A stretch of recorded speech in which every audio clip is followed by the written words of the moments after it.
there's very few people that can do what I do. There's a lot of DJs out there, Correct. a lot of dance choreographers out there. But to be able to reach different worlds, different spaces and places and different type of people and to bridge the gap to bring them all together, very few people can do that.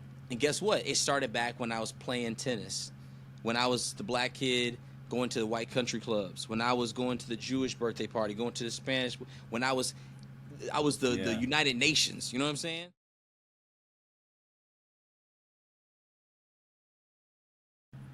Yo, what is going on, guys? This is the What Made You podcast, and I have our friend, my mentor, just an awesome person. You may know him as Neely Time on the air, but my man, Neal Hopson. What's going on, Neal? Yo, what's poppin', Mike? My name's Neal Hopson. New time. No, man, I'm so glad to be on your podcast, and I'm so proud of you as well for starting the pod and being consistent and diligent with it because, there's so many people that have done some really cool things in life as well as yourself, and if you can pick their brain a little bit and get the inside scoop on what made them, then it'll help form a recipe for what we all can be. We can all learn from one another. So I'm excited to be on the pod, excited to share my story a little bit. Hopefully, it encourage and inspire you. Love it, bro. Love it, man. Thanks for the plug there and the name plug. So, kind of how we start everything is if you could just do a, however brief you want it to be or however long you want it to be, just a quick story from baby to now, and then we'll kind of dive into a couple of those things. So, if you wouldn't mind kind of sharing a little bit of your story. Yeah, I won't stay in the Pampers too long, okay? But basically, I wasn't born as Neely Time. That came a little later on during middle school into high school and radio. But I was born in St. Louis, Missouri, and I'm the youngest of an older brother and two older sisters. So I'm the baby of the family, and if you know me, then you know I'm the baby of the family. So as a youngin', I was a tattletale. You know what I'm saying? I was the one that's always trying to tell mom what went wrong, telling on the big bro, big sis, and how we get less licks. I know we're raised in now, is it a gentle society, whatever they call it. But we got spankings back in the day. But I was a kid that was happy, fun-loving. Started out playing, sports, grew up in church, all the things. And, I started out playing a lot of different sports, but I took a liking to tennis. That was my main thing at really age 6. We played pretty much every sport other than baseball on a team. And we were good, but it kind of got to a point where, as we were playing football, basketball, and tennis, my mom was like, yo, you guys are not the tallest and biggest guys out here on the field. So if you keep on going the direction you're going, you're probably going to get hurt.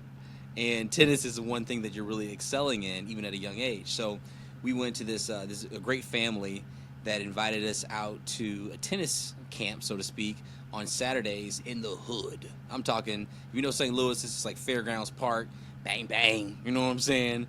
You can hit a shot, and then you might get shot. This is one of them things where tennis was not the most common sport in the hood, but it was a great opportunity where so many people in the community came around, young African-American kids, and taught them how to play. I think the scurries that allowed me to, develop in tennis, they allowed us to, go with them to tennis practice and form this community and form this family that allowed us to really travel all around the nation to play tennis tournaments. So I grew up playing tennis, and I enjoyed it, went to public school and all the things. And then as I progressed in tennis and progressed in life, my mom and dad always wanted us to go to a private school.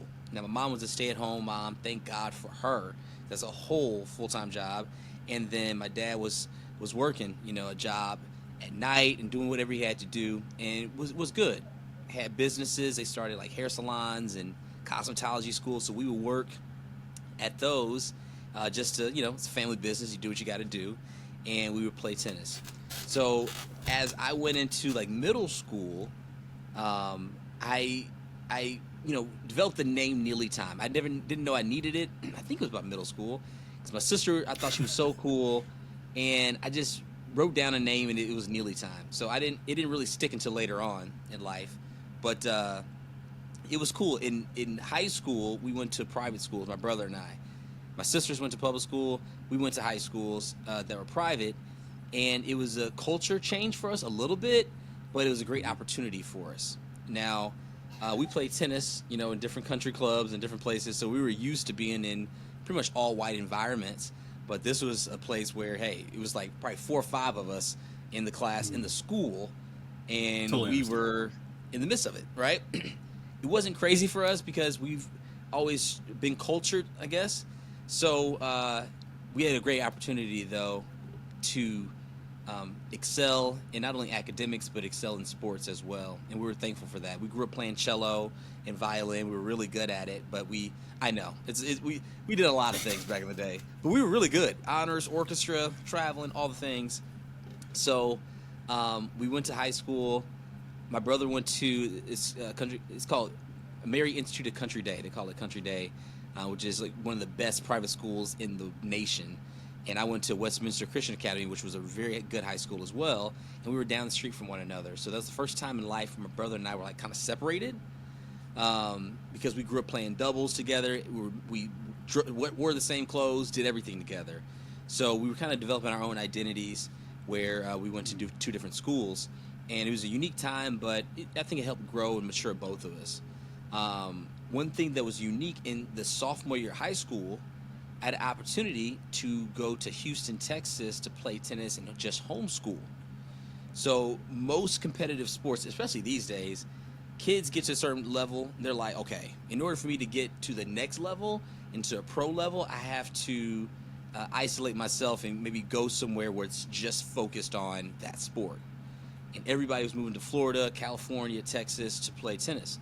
So my mom so graciously and my dad allowed me to go with her to Texas to move there, and we homeschooled and we played tennis, and we played tennis more than we homeschooled. So I was thankful for the opportunity because not every kid gets to do that, and it costs a lot of money. My dad was holding it down here with the rest of the family and sending us off to live there, and it was some tough times at points. My parents sacrificed a lot for for me to be able to do what I'm doing, and I was just really thankful for that. So I played, traveled around Texas, played national and juniors, traveled around the nation, and just played tennis. That was what I was there for. And after a year, we visited back and forth to home, but after a year, I came back and I went back into the private school. Thank God, because they didn't make me test back into school, which was crazy because we didn't have a whole lot of documentation back in the day of how much we actually homeschooled. Now they got homeschool groups, you know what I'm saying? They meet at the church and all that thing. Back in the day, I had a lot of black history and that was about it, you know what I'm saying? So my mom did her best. She did a great job, but thankfully we didn't have to test back in. I actually went back into high school, graduated a semester early, and started going to college early as well. And it was all for the goal to go pro in tennis. That was my goal. Go pro in tennis. You made it from a kid. That's what I wanted to do. And I was going to go pro out of high school, and I'm glad I didn't because I was not LeBron James. Okay, I was not Kobe. Thought I was, but I'm glad I said, hey, I'm going to go to college, and I'm going to further, my career, my education. So my dad was very firm in, like, hey, get an education, have a plan B, fall back. You never know. So I did that. My brother and I went to the same school, and we played tennis there. Played number 1 tennis, number 1 singles. We played number 1 doubles, and we traveled, and we did that really well. We were minorities amongst minorities on the team. We're the only Americans on the team. There's people from Russia, France, Brazil, Anguilla, Wow. everywhere. And I was thankful to be able to play tennis, but my goal was to graduate early to go pro, right? So I feel like, hey, I'm going to graduate in 3 years. I'm going to go pro. It's going to be popping. And that's exactly what I did. I graduated in 3 years, and I started to play a couple of different pro circuit tournaments. So, you get out on the field, and it's not the glitz and glamour of the US Open. It's not the Wimbledon. It's not Australian Open. It's more so like you're in Decatur, Illinois, Peoria, Illinois. You know what I'm saying? Like kind of in the middle of nowhere, and you're playing these low-level circuit tournaments, and you're seeing a little bit of everything. right? And I'm like, man, first of all, I'm not as good as I thought I was. Okay, I was Mm. good, but I had a ways to go. There's different. Let me just a quick nugget here. There's levels to this. Oh yeah. Okay, when you go from juniors to high school to college, college to pro, there's a jump that you have to make, and you can't operate at the same level and then really have the same habits as you had on one level if you want to go to the next. You got to step Hmm. up, and you have to work a little harder. You have to work a lot smarter, and that's what I was being called to do in that time. So, um, I was embarrassed in some of those tournaments because I'm like, bro, this is not how juniors went. This is not how college went. But I had to learn how Mm. to grow. Okay, so I'm playing some of the tournaments. I'm seeing cats live in their van, sleep out of their van, going from city to city to try to make enough money to just make it. I'm like, bruh, I'm not sure if this is the life I want to live right now. So I needed to earn some money to get back on tour. I went to take a job at Mercedes Benz. My dad, he's been in the car business forever, worked at Lexus. Sisters were in the car business, worked at Lexus as well. We come from a car family. And I was like, let me just get a job, make some cheese, you know what I'm saying? Make a couple dollars to get back on tour on the weekends. Little did I know in the car business, in most businesses retail, is that Saturdays are your Super Bowl, right? That's when you need to be there. Didn't know that. Didn't know they weren't going to let me off on the weekends to go play a little tennis tournament.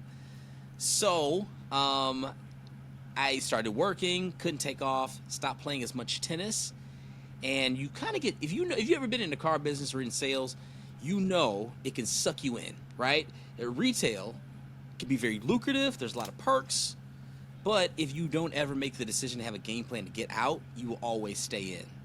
There were so many Mm. people that wanted to chase their dreams, that wanted to go beyond a little further, but never made that jump because either the money brought them back in, or just the security of having something 9 to 5 will bring them back in. So it was Mm. 8 years in the car business.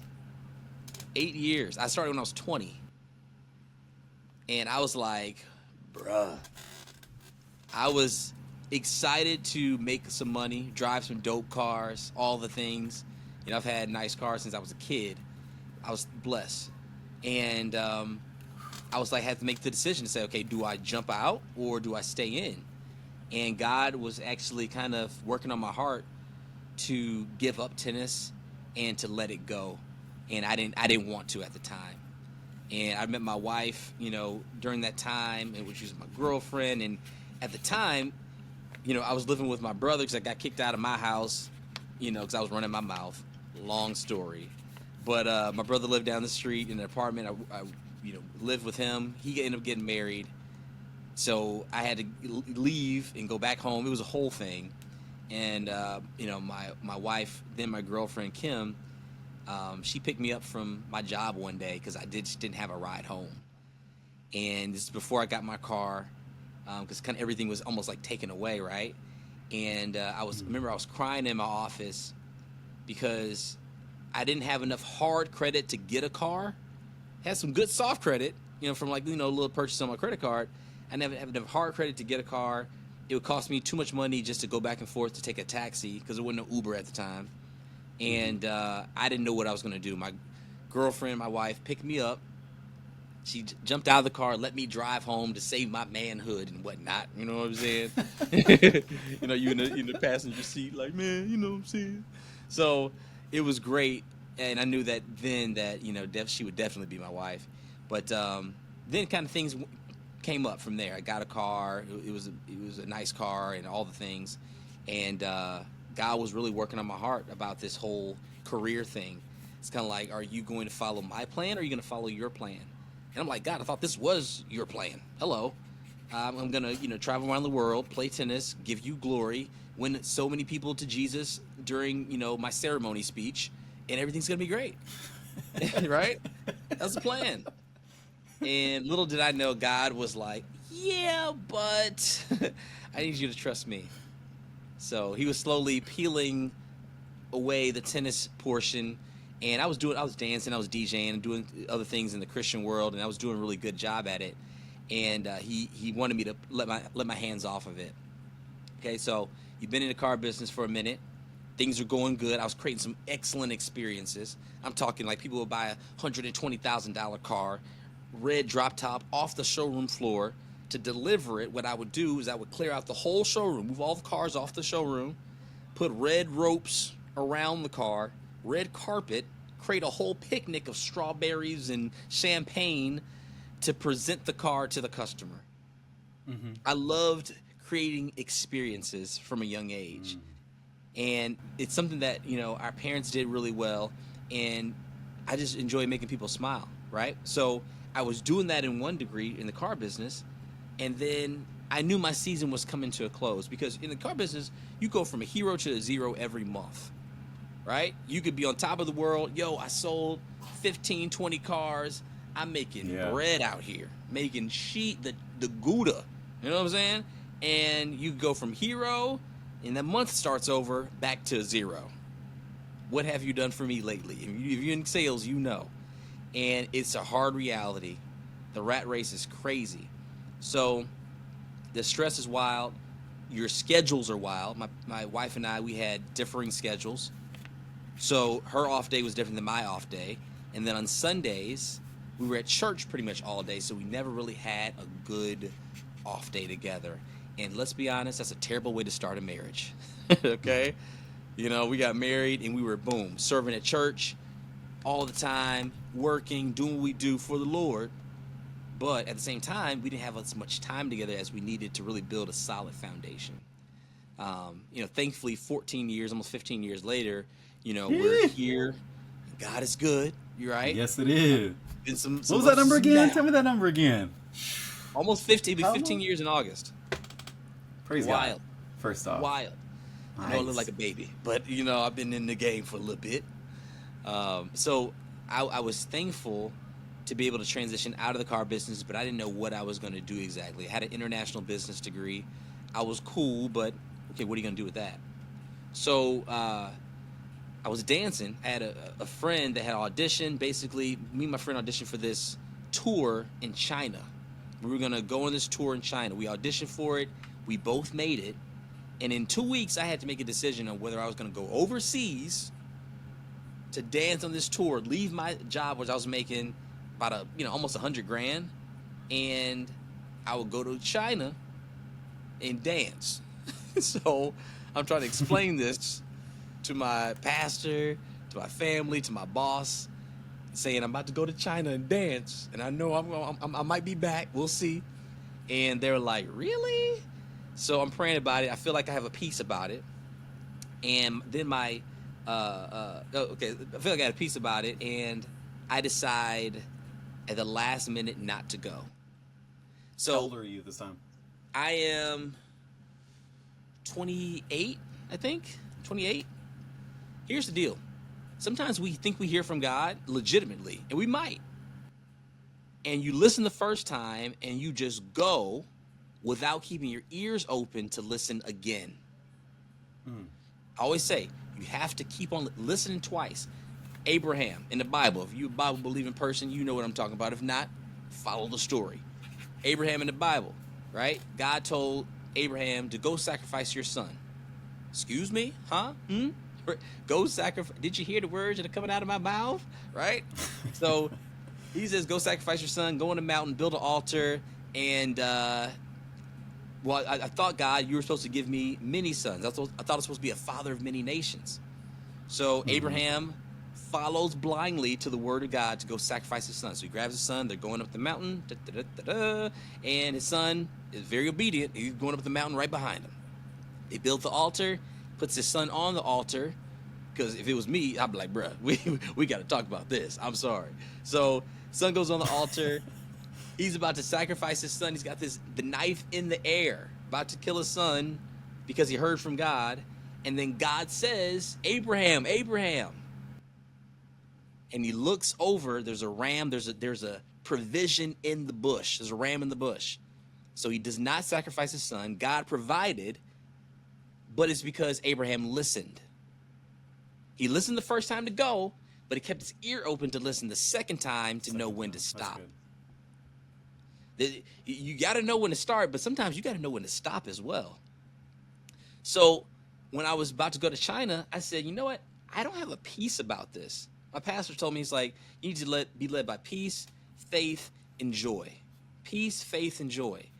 Because there's a lot of great opportunities out there, but you can find yourself in a whole heap of trouble, right? So I was going to move my family across the world to go dance. Didn't do it. Felt like I missed a good opportunity. My friend, he went anyway, and I'm FaceTiming him, and he's in a dark room in China eating some noodles. His hairline is way, you know what I'm saying, the Stephen A. Smith, you know what I'm saying? Because the barbers in China was not hooking him up right. And he's like, bro, you're so glad that you didn't go because it is a mess over here. Our agent, they left us. They owe us money. We're getting chased by who? It was a wild situation. Wow. God spared me. I would have came back, no job, having to start over. And then a month later, okay, this is the provision of God. This is that ram in the bush, that provision. A month later, there was an opportunity for a Christian radio station, hip hop, that was starting in my city, and I got to apply for it, and I got the job. God knew exactly what I needed, but it was up to me to say, hey, do I trust him? Am I looking? Am I hearing? Or am I just doing what I want to do? Am I following the shiny thing, or am I following the faithfulness of God? And thankfully, I left my job. They didn't want me to go. They were like, hey, you can be making 150. You can make it 200,000 if you stay here. And you, I'm like, bruh, it's not about the money. The money's great, but I'm following after my calling. And I went into radio, and I'm so thankful that I did. And that's where I kind of developed the name Neely Time, which is pronounced like Neely Time when I got on radio. So we're syndicated now, with 6 different cities. We're in St. Louis, Chicago, 6?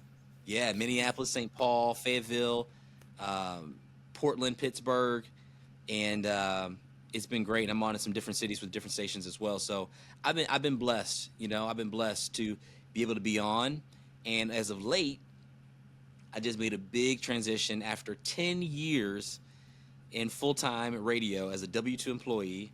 I've developed a business on the side. It's called One Goal Global, and we basically create excellent experiences on stage and on air that reach and add value to people around the world. So it could be through dancing, DJing, emceeing, speaking, creative directing, choreograph. So I've been really blessed to develop that business on the side. Radio's been good to me. And at the top of the year, January 2024, I stepped out and I went full-time entrepreneur. And I'm thankful. It's been good. It's been challenging. Learning a lot about myself, right? Learning how to rest in God and rest in general, but learning that I need a new pace and a new rhythm for this next season of my life. So I'm blessed. I'm thankful. I got a baby girl, daughter. She's 5 years old. Her name's Gabriella. My wife and I, like I said, been married almost 15 years now, and God has been good. So yeah. Wow, that's a heck of a story. What's the name of your? What is the name of your business again? It's called One Goal Global. So, Global. The motto and the mission is one goal, 4 souls. It's to reach people. It's to reach people for Jesus, and we do it through a different ways.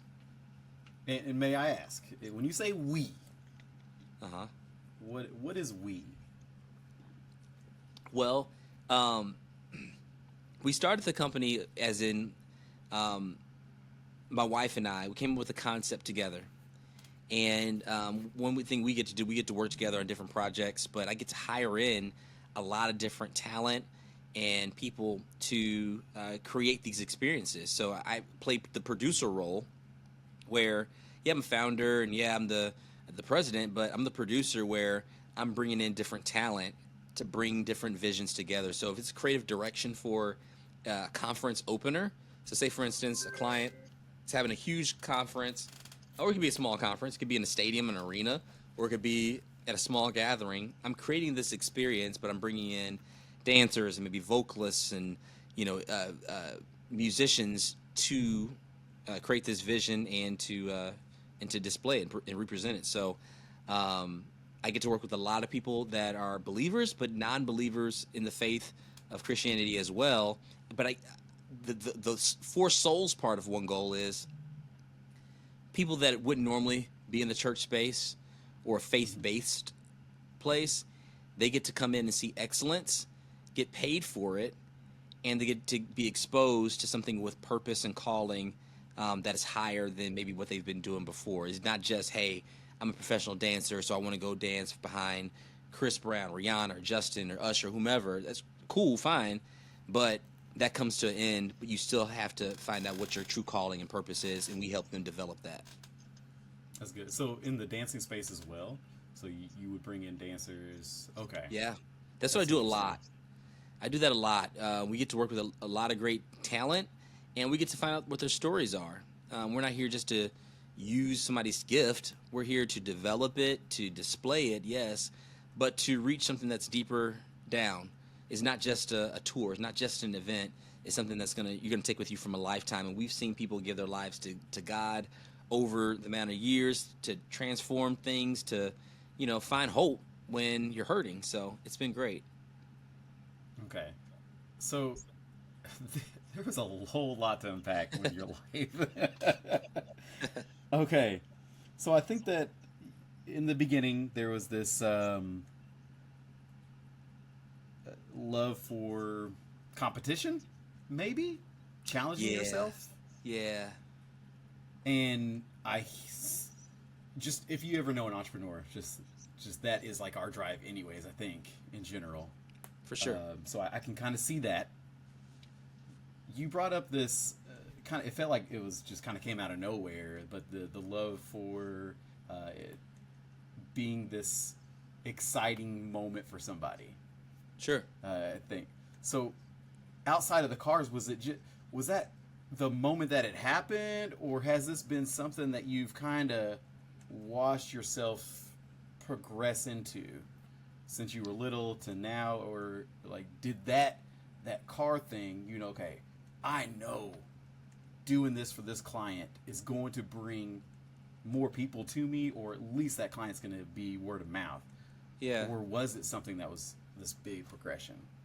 Well, I think it starts with my parents. My parents are they were really good at what they did as far as like creating experiences and creating a wow.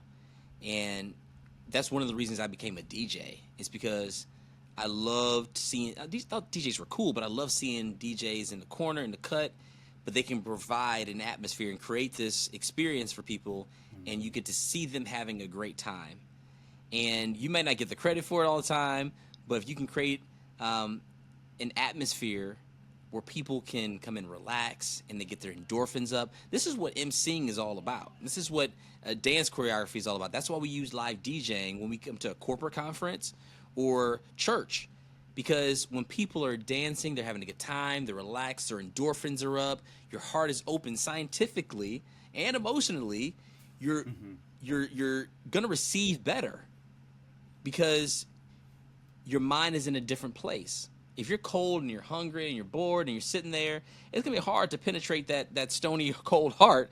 But when you start to get that vibe, you start to bounce a little bit, start smiling a little bit, then you're able to receive what's about to get shared with you.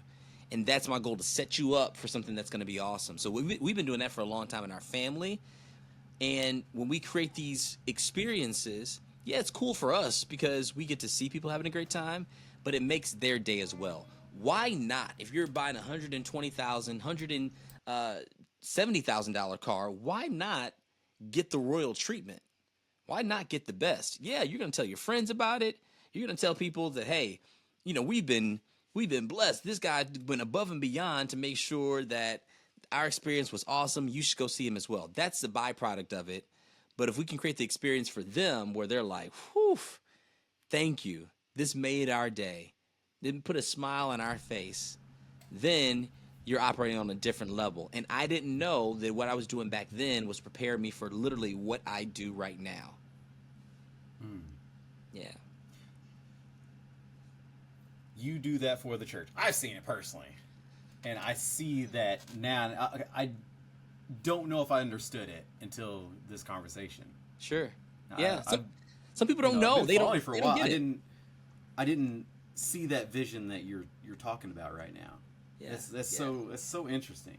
It's Michael. It's one of those things where, some people see it as what it is, but honestly, I'm this is not bragging on me or anything like that. It's only God that's giving me these gifts. But there's very few people that can do what I do.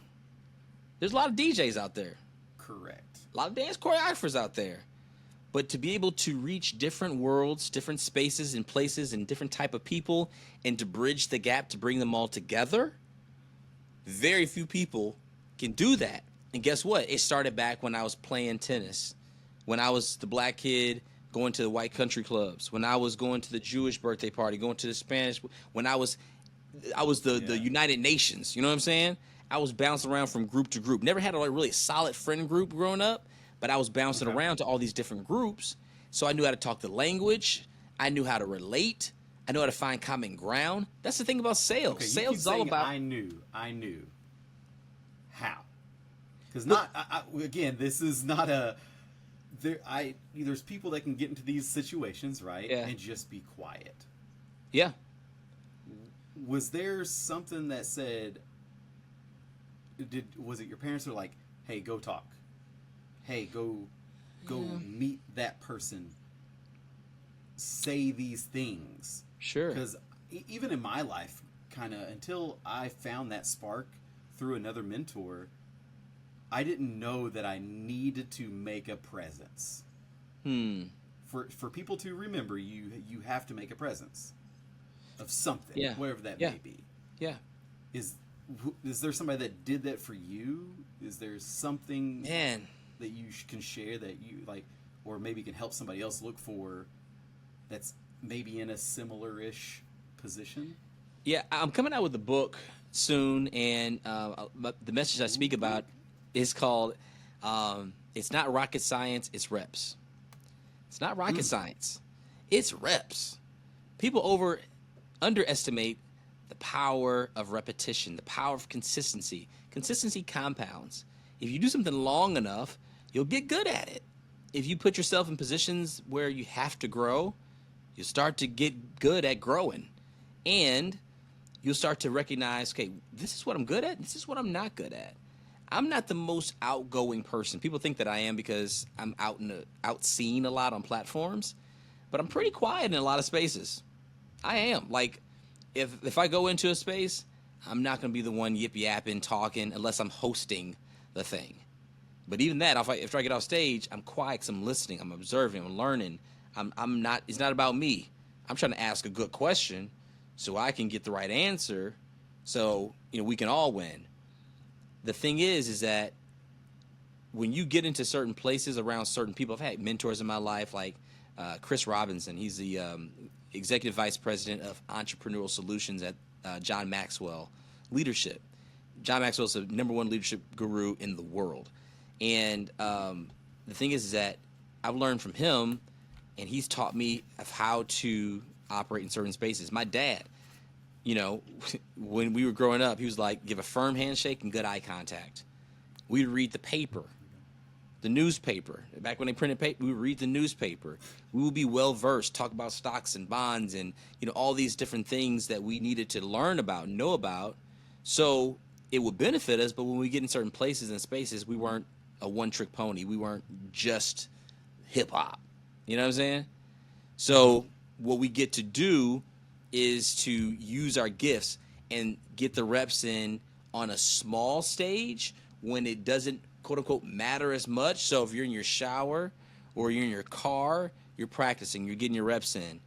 When you're going to church, people underestimate serving at church. This is where I got a lot of my gifts. I'm just, started out vacuuming seats. And honestly, I'm still vacuuming seats. I still serve at church today in the facilities department vacuuming seats. But I just got off of a main platform stage of speaking and emceeing as well. You're not too good to do what you need to do, but that's where you learn the groundwork. And then I went into DJing a little bit. And then I got into the sound department. And then I did a little bit of everything. And all those things that I've learned, I'm thankful to be able to sow those seeds, but it's reaping a harvest in my life, in my business right now as we speak, because I used everything that I learned. Nothing is just overlooked. You get your reps in and you repeat it. And when it doesn't look like it's working, it's working. You got to work the process. It's not about the promise. It's not about getting to that goal. It's like, who are you developing into be in the process? Because once you get to that place, you're going to be there. You are where you're going. Right. And you want to make sure that your character can keep you where your gift and talent has taken you. I had a friend, a mentor in my life. He told me your level of discipline needs to match your level of responsibility. Your level of discipline needs to match your level of responsibility. A lot of times we get responsibility, too much is given, much is required, right? We get this, oh, you're going to be this, you're going to be this title, this stage, this platform, this many people. That's the responsibility. But if your level of discipline, your character, your integrity, your life, your work ethic doesn't match that, guess what? You're only there for a little bit of time until you fall here or fall all the way down. That's good. Yeah, your ability, even when you mention about consistency and ability to maintain that. We say level. I don't know what you really would call it. That if you're not able to handle it, then you will you'll come back down. Absolutely. But let's say if you're a teacher and you just got to be an interim principal, if you don't have that level of thinking, that discipline that you're talking about, there's no way you could hold that position for very long. Yeah. You're going to get found out, per se. Exactly. Even you may have these great ideas, but if you've never practiced them, you're gonna fall, or you're gonna get called out, or whatever. You're just gonna you get exposed real quick. Especially when you get around certain circles and certain people. You think that you sweet, they'll light you up real quick. And there's a thing about developing in the dark. When I say it's not rocket science, it's reps. Developing in the dark is a luxury. It's God's grace. It's like, thank you, Lord, for not putting me out there too quick. Nobody wants chicken that's 60% done, right? Nobody wants chicken that's like, I'm getting there, right? You want chicken that's 100% done, because if not, it'll kill you, right? Absolutely. When you're developing in the dark, in that private space where people don't see you, you have an opportunity to make mistakes and not cost you as much. And it doesn't cost the people around you as much. Because once that spotlight gets on you, that'll burn you if you're not ready. You know what I'm saying? It's like you want to be ready and proven, so once you get to that certain level, you can actually sustain it and maintain it. And it's not easy, because the new level you get, they say the new level, new devil. You know what I'm saying? So you have challenges at every level, but you definitely don't want to be faking your way up to it and not making it. So we're talking about these challenges, and I know it. I don't want to sound like this. Oh, everything's just been easy and easy peasy all the way through, right? So, could you talk on maybe failure? I don't know if failure is a good word to say, or a block that you came upon that just kind of knocked you down to like, okay, I need to get better in that place. Yeah. To go wherever I want him to go. Is there any good? You have a story of a block or a failure that you could talk about that got you to where you are now? Yeah, there's so many. I think God has been very gracious. He's been very good. Where, one of the reasons why I stepped into full-time entrepreneurship is because I saw that my daughter was growing up before my eye. Actually, it wasn't even before my eyes. She was just growing up.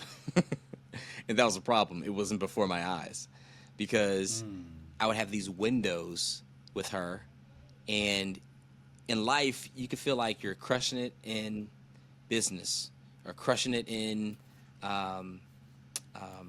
your gifting or whatever it is, but you could be losing in another area. Oh, your finances are up, but my relationships are down. And it's hard sometimes to get everything to work at the same time, because you're trying to provide, you're trying to be a good role model, but you're trying to raise, you're trying to be a husband, you're trying to be all these things. And inevitably, it's hard to keep all these plates spinning, and you fail in areas. And number one, when you don't spend time with God as much because you're running hard and you dismiss your quiet time or just don't spend as much time as you do with everything else, you start to slip a little bit. And either you can get prideful, which always leads to a fall, or you can get just too relaxed. And what happened with David? When David is supposed to be at war, right? David in the Bible, David and Bathsheba, he's supposed to be at war with his troops, with his squad. Kings go to war back in the day, okay? They just don't send people off. They actually go to war, and he's at the crib. And what is he doing? He's chilling. He's relaxing. His schedule has no purpose to it. So he sees young Shouty from the distance, like, cuckoo, you know what I'm saying? And he hollers, hey, come through. Shorty swing Yo. my way. Wasn't his wife, Bathsheba, taking a bath, and she was out here thirst trapping as well. Listen, you out here on the doggone roof taking a bath, Yeah, why you Bathsheba. doing that, right? Right, exactly. Anyway, so he was relaxed. He ended up committing adultery, has a baby, tries to kill, actually gets the husband killed. A whole thing off of. Was he a bad guy? That was David in the shepherd boy. Killed a lion and the bear and Goliath. That was David playing the harp. That was David, man after God's own heart. And he ends up going from that to King David to now adulterer and murderer. How did that happen? Well, he was not disciplined to the level of his responsibility. Nothing wrong with resting, but you need to have a plan for rest. This is what I'm learning. You got to have a plan for rest. So I say that to say is that when you're on your way up and you're trying to do this and you're trying to do that, you can get distracted by a number of different things. It's not necessarily Bathsheba. It could be by success. Everybody's got a plan for when they fail, but a lot of people don't have a plan for when they succeed. So when I'm watching, my family struggle in areas, and I'm like, man, God, I need your help in this. I'm seeing my daughter grow up because I got a 30-minute window in the morning, got a 30, 45-minute window at night, and I'm seeing her grow up without me. I'm like, this ain't it. This is not it, because I'm working out here for the man, working out here to reach people for Jesus, but I'm not seeing my daughter as much as I want to. And now I get it. Not everybody's called to be an entrepreneur. Not everybody has the time, and it is what it is. Don't feel ashamed about that. You make the most of what you have. But I knew I needed to make a decision to create more time, and I couldn't get that flexibility with the schedule that I had at the office with radio full time. So I asked God to help me create it, and thankfully He helped me do that, where I could step out and spend more time. I can go to her practices and her recitals and pick her up from school or drop her off to school or whatever I need to do.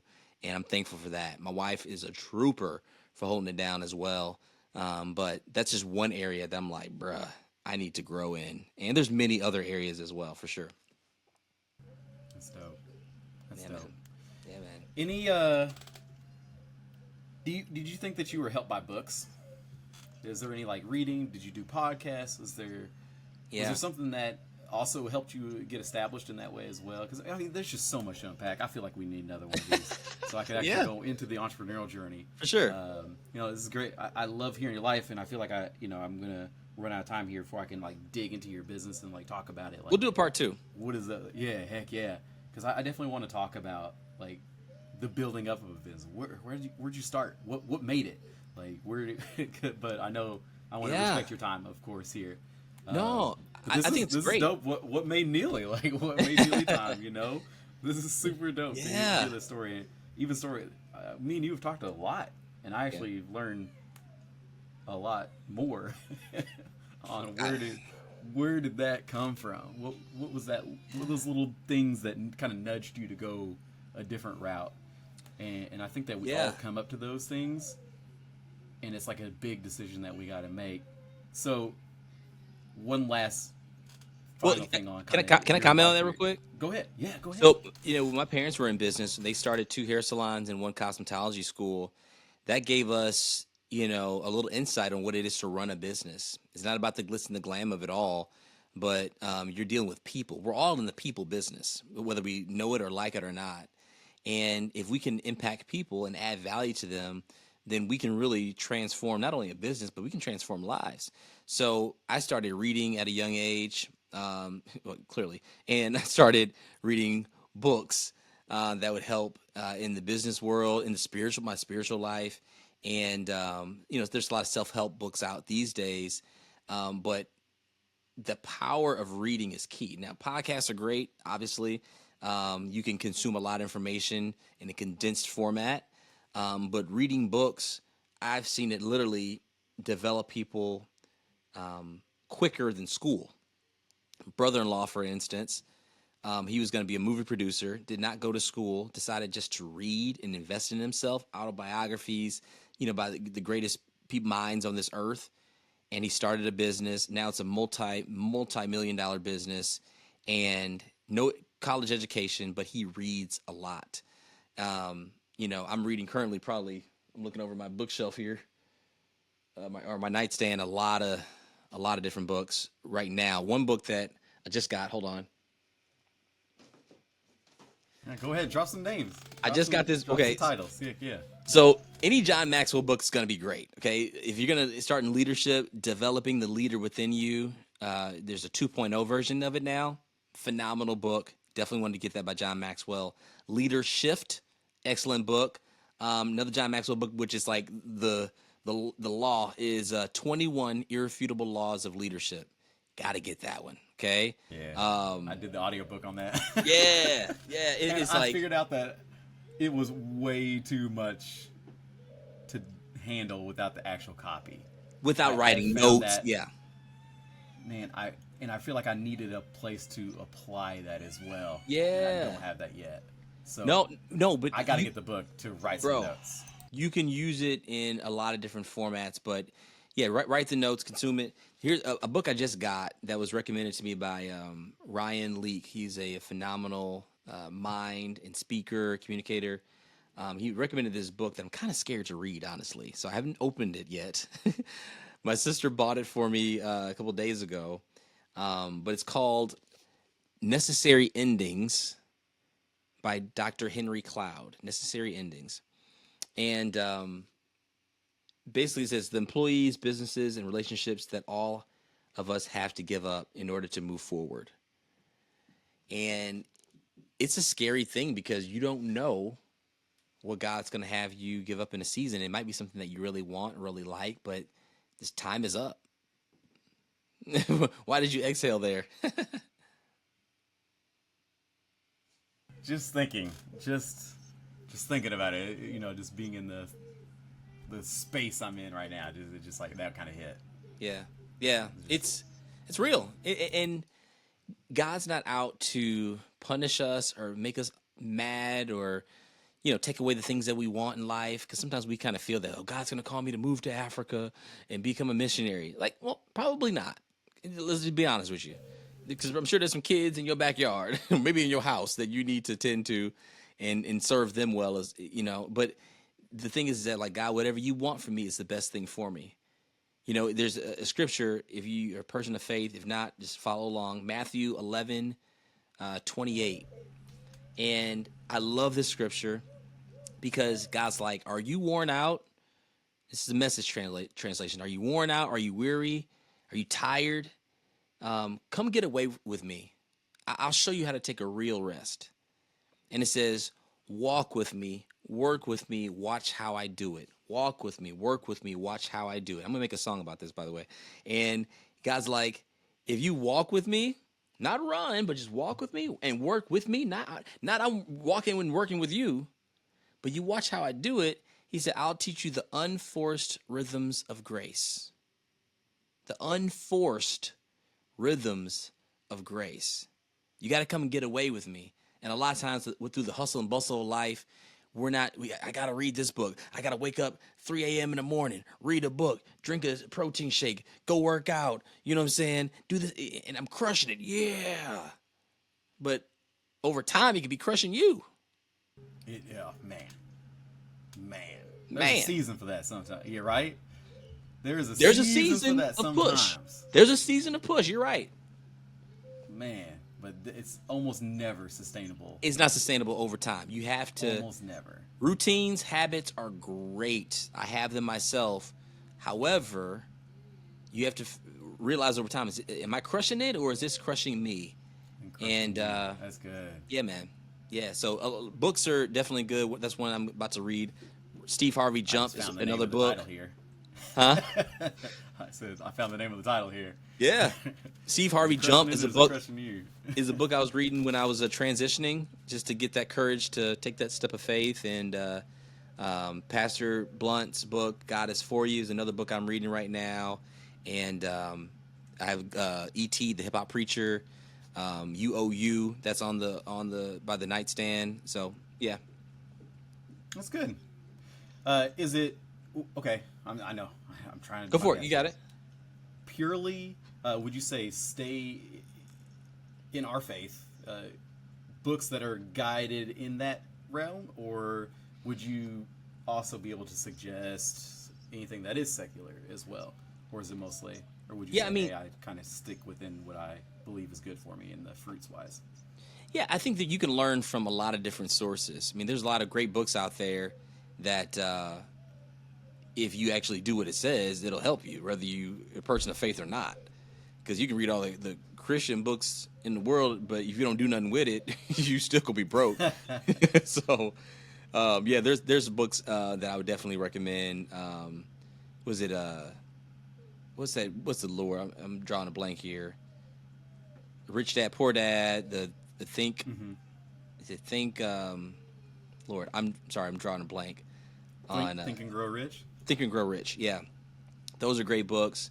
There's a lot of books that talk about like mental health and emotional health are great as well that you can use in your library, because if you focus in on one thing, you might get good at that, but there's other areas in your life that you might be lacking in that might need some attention too. So, yeah, man, there's a lot of great books out there that we can study from. Thanks for that. Thanks for that. I know that always helps. People love hearing like where's some place I can go for this stuff. Yeah. All right, is that we got to set up another time? I hope that you're okay with that. We do. Man, one last question? Is there another question? Go for it. No. Okay. I'm good. I want to save some of these. I really want to go into that, the depths of your business and like, what can we do with this? Because that's a lot. You're talking entertainment. We're talking producing. We're talking. That's deep. That's some deep stuff. It's a lot. I'd love to know how you started that. What made your mind go that direction? Was somebody mentoring you to make you think like that? Bro, let me tell you. I gotta give you I got another hour to give you. I gotta get another hour. No, time flew by so fast, and I'll leave you with this. First of all, my pastor, Pastor Blunt, he encourages and calls us to think bigger and better, and he created a space for us to do that as well. I'm really thankful for him and thankful for that. But if I was going to leave you with something, I would reiterate the point: it's not rocket science. It's reps. Don't underestimate the power of repetition. The thing that you're doing over and over again. You're waxing on, you're waxing off. You don't see how it's going to help you right now, but God is working something that you can't see in you and through you, that when you get to the place, you're going to be like, thank God I learned then so that I can actually do now. I've been in some spaces and places with the greatest minds in the world, and I thank God that I was prepped beforehand so that I could be in the moment now. And I believe, if you're looking to take a step of faith, to jump out and maybe into entrepreneurship or a new season of life, I say, first of all, listen, keep listening, and just get prepared now, because grass ain't greener on the other side. Let me tell you, this entrepreneurial life is not for the faint of heart. But when you're in the calling of God and in the right space, it could be a beautiful thing. So, yeah. Yo, Neal, that's the best way we can cut it out right there. I appreciate your time, man. Absolutely. I appreciate you. So much love for you, man, and everything that you do. And guys, if you like this, definitely hit that like button and hit that share. Hit us in the DM, because we got to come back. We got to Dude, man. Oh, so many good questions. Absolutely. And again, I appreciate your time. It's always a joy. And getting to meet with you. You know, we haven't talked in like 5-6 months now. So Crazy. Good to see you as well. Good talking to you. Thank you for having me on. I appreciate it, brother.